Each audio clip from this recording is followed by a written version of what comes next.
It's an amazing story. Some of you know this story already. But this is one example of someone who encountered the Lord. And then when she encountered the presence of God, there was transformation. And God has been using her mightily. So let's welcome Ate Feng.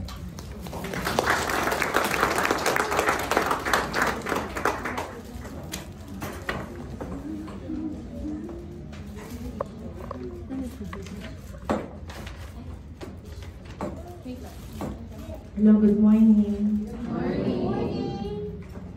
Isa akong dalagang ina. Bago ako napunta dito sa Japan noong 2001, nagtrabaho ako sa club bilang isang entertainer hanggang sa nakilala at napangasawa ko ang husband ko na Hapon at nagkaroon kami ng isang anak na babae. Strict yung asawa ko sa akin, pero napakabait at napaka-generous niya na asawa. But sa kabila ng lahat ng ito, di ko na-appreciate ang kabutihan niya at mas nakafocus ako sa mga ayaw ko sa kanya. Naging mapagmataas at self-centered ako. Sinamantala ko din ang pagmamahal niya sa akin. Dahil sa kagustuhan kong gawin lahat ng gusto ko, umalis ako sa bahay namin at iniwan ko yung lahat ng responsibility ko sa anak namin sa kanya. Siya ang tumatayong tatay at nanay sa anak namin habang ako ay nagsasaya at mas pinili ang makipag-inuman at magpisyo kasama ang aking mga kaibigan. Bumalik ako sa pagtatrabaho sa club at nagkaroon ako ng isang extramarital affair. Unti-unti din akong nalulong sa pagsusugal hanggang nabaon ako sa napakalaking utang. Sa kabila ng ginawa ko sa asawa ko, tinulungan niya pa rin ako sa lahat ng problema kong ito, especially sa pera. Pero after akong tinulungan, hindi pa rin ako naging grateful sa asawa ko. Hindi nga ako humingi ng tawad sa kanya at wala talagang planong bumalik sa bahay namin.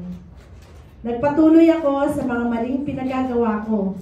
Mas lalo ako naging selfish at mas naging matigas ang ulo at puso ko. Di ko man lang naisip yung damdamin ng asawa at anak ko. Mas lalo ako naging manhid at makasarili. Hanggang isang araw, may nag-invite sa akin na mag-attend sa first anniversary ng CCF Takamatsu noong November of 2015. Dito ako unang kinausap ng Lord habang nakikinig ako sa message tungkol kay Jacob and Esau. May ginamit din na tao ang Lord sa buhay ko na makonect ako sa isang D group or discipleship group after kong mag-attend sa CCF service. Naging hesitant man ako noong una na mag-join ng D group, pero dito ko unti-unti nakilala ang Lord at nagkaroon ng relasyon sa Kanya. Unti-unti ding tinutuwid ang aking mga maling gawain. Dahil sa grace ng Lord, nagkaroon ako ng lakas ng loob na wakasan na ang aking extramarital affair at yung iba kong bisyo. Nag-stop din ako sa pag-work sa club at ang pinakamahirap, yung time na kinonvict ako ng Lord na bumalik ako sa bahay namin at ayusin ang relasyon ko sa asawa ko. Di naging madali ang pag-uwi ko sa Lord kasi madami akong takot, worries at mga lies ni Satan na nasa utak ko. Problema ko din that time yung perang pambayad ng bills at upa sa bahay na nire-rent ko. But God is faithful kasi may ginamit siya na tao na ma-provide ang need ko at tuluyang makabalik sa house namin after 6 years. Di man naging madali lalong-lalo na sa adjustment nung bumalik ako sa bahay namin, pero naramdaman ko ang grace ng Lord sa buhay ko. Kasi di ako dinivorce ng asawa ko, bagkos tinanggap niya ako sa bahay namin sa kabila ng lahat ng mga sakit na aking nadulot sa kanya at pagsasamantala na ginawa ko sa kabutihan niya sa akin. Humingi ako ng kapatawaran sa Diyos at sa aking asawa at tinanggap niya ako ng walang sumbat at galit. Nagsama kami muli pero after 3 years akong bumalik sa bahay, especially noong March of 2019, nagkasakit ako ng breast cancer stage 2. Dito ko mas naramdaman lalo yung pag-ibig ng Lord sa akin. Ginamit niya yung asawa ko na ma-provide yung mga needs ko sa hospital at sa mga gamot. Looking back, kung di ako nakinig sa Lord, malamang matagal na akong patay. But praise be to God sa second chance na binigay niya sa akin na mabuhay pa at baguhin yung buhay ko. Binigyan din ako ng Lord ng opportunity na ma-share ang gospel sa family ko at sa ibang tao. Nag-open din ng Lord ng opportunity sa akin na mag-lead ng D-group. Faithful talaga ang Lord and He is also a loving Father. Grabe yung grace ng Lord sa buhay ko. Kagaya ko, kaya rin kayong palayain ng Lord sa kung anuman ang sitwasyon na kinakaharap mo ngayon.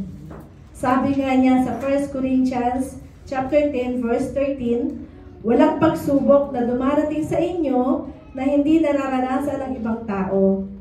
Ngunit maaasahan natin ang pangako ng Diyos na hindi niya tayo pababayaan, subukin ang higit pa sa ating makakaya. Kaya kung dumadanas kayo ng pagsubok, gagawa siya ng paraan para mapagtagumpayan ninyo ito. I'm still a work in progress at madami pa akong dapat i-improve sa life ko. Kaya please continue to pray for me na patuloy pa rin yung changes sa buhay ko from inside out. Ma-cancer free ako by God's grace at magamit pa yung life ko for His glory alone. Ako, si Irene Diamante Acao, na binaon ang sarili sa makamundong pagnanasa noon, but inahon at binungan ng walang hanggang pag-ibig ng Diyos ngayon. To God be all the glory.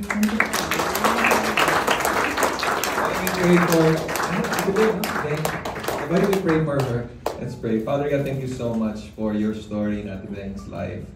Thank you because she was lost, but now she's found because of your grace. And you restored her, Lord God, restored the family, and you're using her for your glory. We pray that she would continue to be faithful. We pray also for healing for her. She will be cancer-free. And we pray also that you would continue to use her life for your glory. Again, thank you so much. In Jesus' name we pray. Amen. Amen. Thank you, Ate Beng.